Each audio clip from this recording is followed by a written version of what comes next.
তখন মেঘলা এসে বলল জামাইবাবু কল করেছিল আর দিদিকে দেখতে চাইছিল, তাই আমি দিদিকে ব্যাক ক্যামেরায় দেখিয়েছিলাম। মেঘলা কাঁদতে লাগলো এই বলে যে ওর জন্যই নাকি বিয়েটা ভেঙে গেছে। ও বলল ও যদি ভিডিও কলটা না তুলে আমার কাছে দিত তাহলে এত কিছুই হতো না। আমি তখনও চুপ, একটা কথাও বলছি না, শুধু চোখ থেকে জল পড়ছে। আমি মেঘলার হাত থেকে ফোনটা নিয়ে হোয়াটসঅ্যাপে গিয়ে দেখলাম তুষার আমাকে যেসব গালাগালি মেসেজ করে লিখেছে তা মনে হয় এর আগে আমি কখনোই শুনিনি। এত বাজে মুখের ভাষা, অনেকগুলো বাজে গালাগালি করে সে আমায় ব্লক করে দিয়েছে। ছি, নিজের প্রতিই ঘৃণা লাগছে।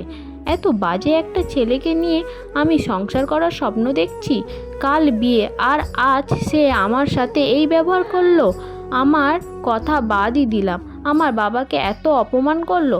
কাল বিয়ে, তাই সমস্ত জায়গা বুক করা রয়েছে, এত মানুষকে নিমন্ত্রণ করা হয়েছে, বিয়ের এত খরচ করেছে। টাকা পয়সা বড় কথা নয়, কিন্তু বিয়েটা ভেঙে গেছে এটা বড় কথা। মান সম্মান শেষ হয়ে গেছে।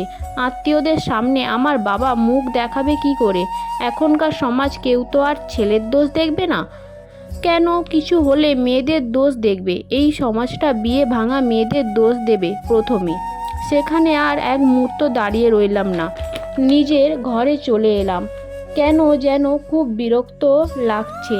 আমার এক টানে মেহেন্দি শাড়িটা খুলে ফেললাম। নেক্সট পার্ট লাগলে কমেন্ট করো, আর হ্যাঁ সাবস্ক্রাইব করে দিও আর লাইক করে দিও। টাটা।